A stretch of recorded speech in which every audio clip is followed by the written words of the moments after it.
రోజు ఒక పిల్లాడు అమ్మ దగ్గరకు హెడ్ మాస్టర్ ఇచ్చిన సీల్ చేసిన లెటర్ తీసుకొచ్చాడు, అమ్మకిచ్చాడు. అమ్మ ఆ ఉత్తరం చదివింది.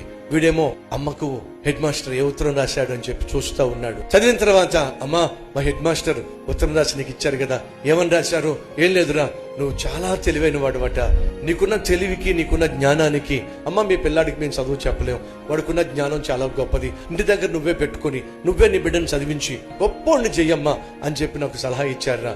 కాబట్టి రేపటి నుంచి నేనే నిన్ను చదివిస్తాను. తల్లి తన బిడ్డ కోసం కన్నీటితో ప్రార్థన చేసింది. ప్రార్థనతోనే ఆ బిడ్డను చదివించడం మొదలు పెట్టింది. ఆ పిల్లవాడు కాస్త ఉన్నతమైన స్థితికి వెళ్లి గొప్ప సైంటిస్ట్ అయ్యాడు, ప్రపంచాన్ని వెలిగించి వేశాడు.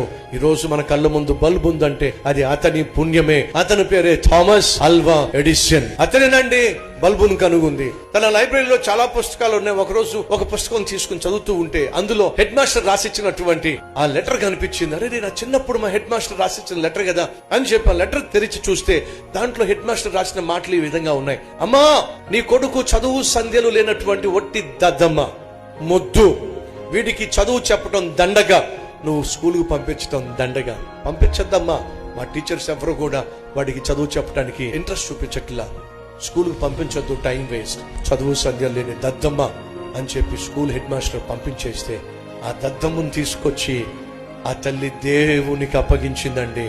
దేవుడు ఆ తల్లి యొక్క ప్రార్థన ఆలకించి మహాజ్ఞానాన్ని ఆ బిడ్డకిచ్చి ప్రపంచాన్ని వెలిగించేటటువంటి ఒక గొప్ప సైంటిస్ట్ చేశాడు. పిల్లల్ని ఎంతసేపు నువ్వు నిందిస్తూ అవమానిస్తూ, నువ్వు చదవలేని వాడివి, దద్దమ్మవి, నీ బతికించే, నువ్వు చదవలేవు, నువ్వు పాస్ అవ్వలేవు అని శాపనార్థాలు పెడుతూ ఉన్నట్లయితే వినో, నీకు తెలియకుండానే నీ మాటల్లో శక్తి ఉంది. అది అవునంటే అది అవునవుతుంది, అది కాదంటే అది కాకుండా పోతుంది.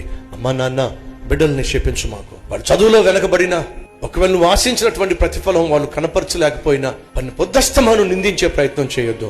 వారి కోసం ప్రభు దగ్గరికి వెళ్ళు, కన్నీటితో ప్రార్థన చేయి. ప్రభు ఖచ్చితంగా వారికి ఏమిస్తాడు? జ్ఞానాన్ని ఇస్తాడు. ఈ రీల్ లైక్ చేయండి, అనేక మందికి షేర్ చేయండి.